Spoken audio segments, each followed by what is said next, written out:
ہمارے ہاں عموماً سب کانٹیننٹ کے معاشرے میں نماز مغرب کے بعد گھر میں جھاڑو دینے، ناخن کاٹنے، گھر کی چھت پر جانے کو نہ صرف معیوب سمجھا جاتا ہے بلکہ اسے دین اسلام کی روشنی میں منع بھی بتایا جاتا ہے۔ کیا واقعی اسلام میں ان اوقات میں کام کاج کرنا منع ہے؟ اگر ہاں تو پلیز اس کی حکمت بھی بتا دیں۔ پہلے تو کیٹیگوریکلی سن لیں کہ یہ ساری کی ساری ہندوانہ توہمات ہیں جو ہمارے معاشرے میں آ گئی ہیں۔ ایک چیز ضرور ہے، صحیح بخاری اور مسلم کی متفق علیہ حدیث ہے، نبی صلی اللہ علیہ وآلہ وسلم نے فرمایا کہ جب مغرب کا وقت ہو جائے تو اپنے بچوں کو باہر نہ نکالو، اس وقت شیاطین نکلتے ہیں اور وہ بچوں کو اچک لیتے ہیں۔ اور بخاری و مسلم میں حدیث ہے کہ مغرب کے بعد اپنے گھروں کے دروازے کو بند کر دو اور بسم اللہ پڑھ کے بند کرو تو شیطان بھی نہیں کھول پائے گا، ورنہ تو یہ جو لوگ کہتے ہیں نا ہم جنات سے اتنا کام لیتے ہیں، تو کوئی بینک سے پیسے چوری کروا کے بتائیں، دنیا کا نظام نہیں چل سکتا۔ اللہ تعالیٰ نے یہ جو ہرڈل ہے وہ سب کے لیے رکھی ہوئی ہے۔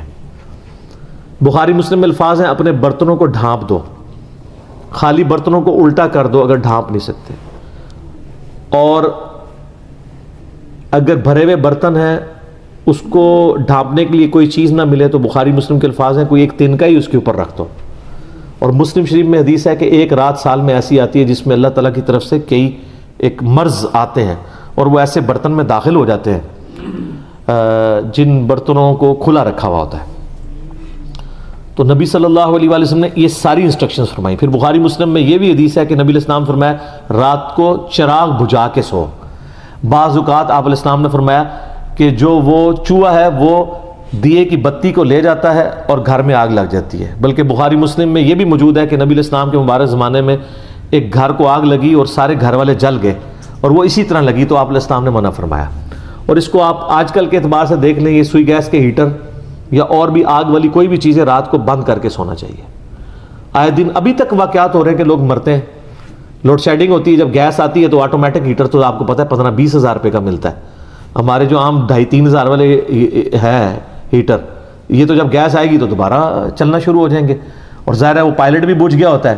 ایک ظلم تو یہ کر رہے ہیں نا، اتنی گیس لے جاتے ہیں کہ پائلٹ بھی نہیں جلتا۔ اگر پائلٹ جلتا رہے نا تو دوبارہ گیس آئے تو ہیٹر چل اٹھے۔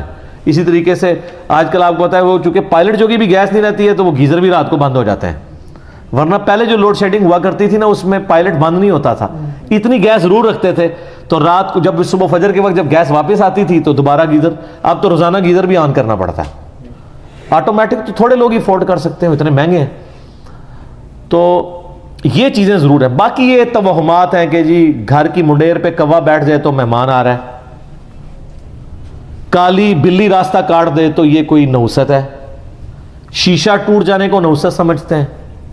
اچھا کہتے ہیں جوتی پہ جوتی چڑھی ہو تو سفر لکھا ہے، تو میں اکثر کہتا ہوں میری جوتی پہ جوتی چڑھا دیں آپ روزانہ کے لیے، میں تو جاتا ہی نہیں ہوں کہیں۔ اس طرح سفر نہیں ہوتا، آٹومیٹکلی بھی کئی بار میری جوتی پہ جوتی چڑھی ہوتی ہے، میں تو مہینوں نہیں نکلتا ہوں، ضرورت ہی نہیں پڑتی۔ تو یہ ہیں ساری چیزیں جو توہمات سے تعلق رکھتی ہیں، اور نبی علیہ السلام نے ان چیزوں کو کنڈیم فرمایا۔ قرآن حکیم میں واضح آیت ہے، سورہ بنی اسرائیل میں 36 نمبر آیت، جو 10 کمانڈمنٹس آئی ہیں نا، 9th کمانڈ ہے وَلَا تَقْفُ مَا لَيْسَ لَكَ بِهِ عِلْمٌ إِنَّ السَّمْعَ وَالْبَصَرَ وَالْفُؤَادَ كُلُّ أُولَٰئِكَ كَانَ عَنْهُ مَسْئُولًا۔ اے انسان کسی چیز کی پیروی اس وقت تک مت کر جب تک کہ تیرے پاس اس کے بارے میں ڈیفینٹ علم نہ آ جائے۔ بے شک کان، آنکھیں اور عقل، دل یا دماغ کوئی بھی چیز، عقل، اس کے بارے میں تم سے پوچھا جائے گا۔ ان 3 چیزوں کو استعمال کر کے تم نے حق بات تک پہنچنے کی کوشش کیوں نہیں کی؟ اور یہ زلزلہ کیوں آتا ہے؟ اور یہ گائے نے ایک سینگ کے اوپر زمین اٹھا رکھی ہے، جب تھک جاتی ہے دوسرے پہ اٹھاتی ہے تو زلزلہ آ جاتا ہے۔ اب یہ توہمات ہے، وہ کتنی بڑی گائے ہے، کدھر ہے، سب جھوٹ ہے۔ اسلام ان چیزوں کو نہیں مانتا۔ یا سائنس پروف کر دے مانیں گے، ایکوائرڈ نالج بھی ڈیفینٹ ہے، ریویلڈ نالج بھی ڈیفینٹ ہے، لیکن ایکوائرڈ نالج وہ جو یعنی سرٹیفائیڈ ہو تجربات سے۔ مثلا یہ چیز بالکل اسٹیبلش ہے کہ پیٹرول سے آگ بھڑکتی ہے، کبھی ایسا نہیں ہوا کہ آگ کے اوپر پیٹرول پھینکا جائے تو پانی کی طرح اس کو بجھا دے، تو یہ بالکل definite physical phenomena of nature ہے۔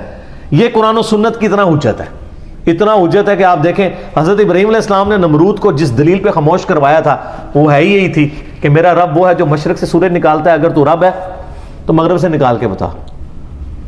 تو ہکا بکا رہ گیا تھا کافر. اب یہ سائنٹیفک ایک فینومینا تھا جو حضرت ابراہیم علیہ السلام نے سامنے پیش کیا. اللہ تعالیٰ کے جو یہ فزیکل فینومینا ہے اتنے محکم ہیں کہ کبھی کبھار ہی ٹوٹتے ہیں. آگ ایک ہی دفعہ ٹھنڈی ہوئی ہے ابراہیم علیہ السلام کے لیے, روز روز تو نہیں ہوتی. کعبے کو بھی اللہ تعالیٰ نے ابرا کے لشکر سے ایک ہی دفعہ بچایا ہے. اس کے بعد تو یزید کے دور میں خانہ کعبہ کے اوپر چڑھائی ہوئی ہے اور غلاف کعبہ کا کچھ حصہ جل گیا. اس کے بعد پھر حجاج بن یوسف کی چڑھائی کے دوران خانہ کعبہ کی دیوانیں منہدم ہو گئیں, کچھ نہیں ہوا. واقعہ حرہ میں مدینہ شریف کی حرمت پر مال ہوئی. دنیا بقدر ایفرٹ ہے. آپ لاکھ کہتے ہیں بزرگوں نے دنیا کا نظام سنبھالا ہوا ہے, کوئی فرق نہیں پڑتا. یہ چیزیں بقدر ایفرٹ چل رہی ہوتی ہیں. باقی یہ جتنے توہمات ہیں کہ شام کے وقت جناب وہ آپ جھاڑو نہیں دے سکتے, کیوں نہیں دے سکتے؟ کامن ہے. ناخن نہیں کاٹ سکتے.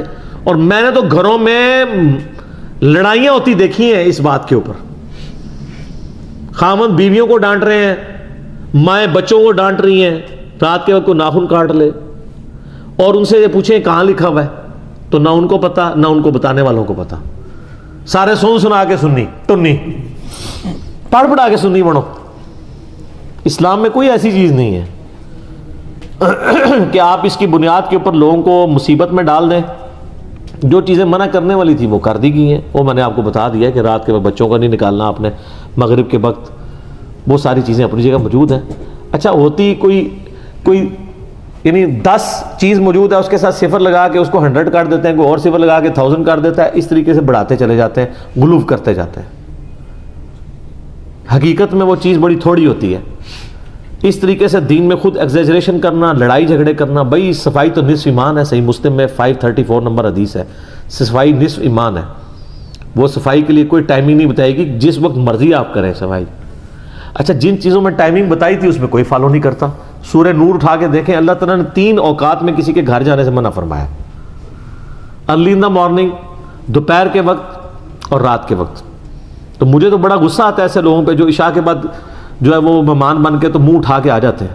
تو میں تو بالکل اسٹریٹ فارورڈ ہوں. میں دروازے پہ آ کہتا ہوں نہیں میرا ٹائم نہیں جی, انشاءاللہ پھر ملیں گے. اس کو لوگ بد اخلاقی سمجھتے ہیں, حالانکہ یہ عین اخلاق ہے, یہ میرا حق ہے. مس بیل نے بار بار دینا ایک بہت ہے.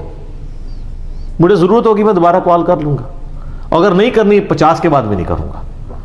آپ کو کسی نے حق نہیں دیا کہ آپ میری زندگی میں انٹرفیئر کریں. بخاری مسلم میں حدیث ہے, نبی علیہ السلام فرمایا اگر کوئی کسی کے گھر میں جھانک رہے نا اور وہ آگے سے نیزہ مار کے اس کی آنکھ بھی نکال دینا, اس پہ کوئی قدغن نہیں ہے. آپ اسے بد اخلاقی سمجھیں گے کہ یار وہ جھانکنے سے کیا ہو گیا تھا, آنکھ نکال دی. بھئی اسلام تو یہی کہتا ہے, سختی. خود نبی علیہ السلام نے ایک صحابی کو یہ کہہ دیا تھا کہ اگر میں جان رہا ہوتا تو میں تیرے ساتھ کر دیتا. حتیٰ کہ بخاری مسلم یہ بھی حدیث ہے کہ دروازہ کھٹکھٹاؤ, دستک دو, جواب آ جائے تو ٹھیک 3 دفعہ, ورنہ واپس چلے جاؤ. اس بات کا برا بھی نہ مانو. یہ کیوں ہے؟ کوئی اگلے کی مرضی نہیں ہے, نہیں ملنا چاہتا آپ سے, کیوں آپ اس کو مجبور کر رہے ہیں؟ تو یہ سب کی سب چیزیں ہمارے معاشرے میں توہمات چل رہی ہیں. انہی میں سے یہ بھی ہے. اسلام یا ایکوائرڈ نالج کو مانتا ہے یا ریویلڈ نالج کو. سر پھر گورے کو اسلام ہے نا. گورے کو آپ کہہ دینا کالی بلی آگے سے راستہ کاٹ دے تو نوست ہے, وہ مانے گا؟ ایمانداری سے مجھے بتائیں, نان سینس کیا بات کر رہے ہو, نہیں مانے گا. آپ کے اعتقادات جو ہیں وہ گوروں سے بھی گئے گزرے ہیں. اور کر کے دیکھ لیں آپ, یہ جو آسٹریلیا کی ٹیم آپ کے ساتھ کر رہی ہے, ان کے آگے کہ کالی بلی پھینکے پھر تو انہوں 3 سینچری مارے گا وار میں, کچھ بھی نہیں ہونا. دنیا بقدر ایفرٹ ہے, اس طرح سے کچھ بھی نہیں ہونا. ساری کی ساری چیزیں توہمات ہیں.